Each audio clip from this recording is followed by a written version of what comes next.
జీ5 app download చేసుకుని పూర్తి ఎపిసోడ్లని ఉచితంగా చూడండి. ఏమిటండి ఇది? ఏం చేస్తున్నారు? ఈతకాయంత బెజ్జం కోసం ఇల్లంతా గుల్ల చేసే ఎలక పిల్లలా ఏమిటండి ఇదంతా? ముక్కు పీగుతుందనో మోకాలు లాగుతుందనో నాకు చెప్తే ఆ టాబ్లెట్ ఏదో నేను తెచ్చిచ్చేదాన్ని కదా. నేను వెతుకుతున్నది టాబ్లెట్ల కోసం కాదు. మరి దేనికోసం మావయ్య గారు? నాకు చెప్పండి, నేను వెతికి పెడతాను. రాజేశ్వరి విలాస్ కాఫీ క్లబ్ ఆస్తి కాగితాల గురించి.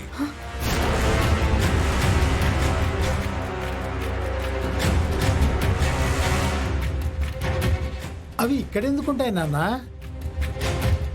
ఆ రాజేశ్వరి విలాస్ కాగితాలు తాకట్టులో పెట్టే కదా ఈశ్వరి వాళ్ళమ్మ ఈ ఇంటిని కాపాడింది. మర్చిపోయారా? ఈ కుటుంబం వీధిన పడకుండా ఉండడానికేగా ఆ రోజు అన్నపూర్ణ అంత పెద్ద నిర్ణయం తీసుకుంది. మీ మావయ్య గారికి గుర్తు లేదనుకుంటా కామాక్షి. ఈ కుటుంబం కోసం అన్నపూర్ణ త్యాగం చేసిందని అంతగా గుచ్చి గుచ్చి గుర్తు చేయాల్సిన అవసరం లేదు. నాకు బాగానే గుర్తుంది. అది సరే గాని ఇప్పుడు ఆ కాగితాలున్నది ఆ వడ్డీలు వీర్రాజు దగ్గర కదా. ఒరిజినల్ అతని దగ్గరే ఉన్నా డూప్లికేట్ కాపీలు ఏమైనా దొరుకుతాయేమని వెతుకుతున్నా. అయినా ఇప్పుడు వాటితో మీరేం చేసుకుంటారు? ఆ పేపర్ సహాయంతో అయినా రాజేశ్వరి విలాస్ కాఫీ క్లబ్ అమ్మేసే దారి దొరుకుతుందేమో అని.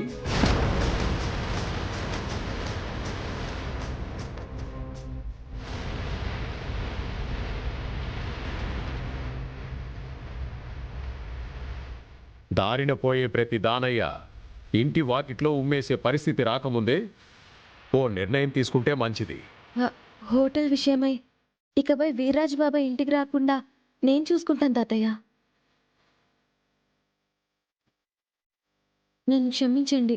ఇలాంటి మాటలు విని విని చెవులకి చిల్లులు పడుతున్నాయి గాని చిల్లిగబంత పరిష్కారం కూడా దొరకడం లేదు. చూడండి, ఈ సమస్య ఈశ్వరిది మాత్రమే కాదు, మనందరిది. దీనికి పరిష్కారం వెతికే బాధ్యత కూడా మనందరి మీద ఉంది. అది మర్చిపోకండి. నువ్వు అన్నట్టు బాధ్యత అందరిది అయితే అందరూ ఒకే మాట మీద ఉండాలి. అందరి మాటని గౌరవించే అలవాటు ఇక్కడ కొన్ని ఘటాలకుంటే ఈ సమస్యలు వచ్చేవి కావు.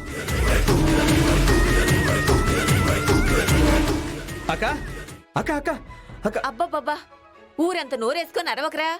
అది ఆరాటమో ఆవేశమో మాకు అర్థం కావడం లేదు. ఆత్రం, ఒక గుడ్ న్యూస్ చెప్పాలని ఆత్రం. ఏమైందిరా? చెప్పుకొని చూద్దాం. నువ్వెంత ఎగ్జైట్మెంట్తో చెప్పినా ఇక్కడంత ఇంట్రెస్టింగ్గా వినేవాళ్ళు ఎవరు లేరు గాని ముందు మ్యాటర్ ఏంటో చెప్పు. ఈశ్వరి అక్క సూపర్ షెఫ్ కాంపిటీషన్లో సెకండ్ రౌండ్కి సెలెక్ట్ అయింది.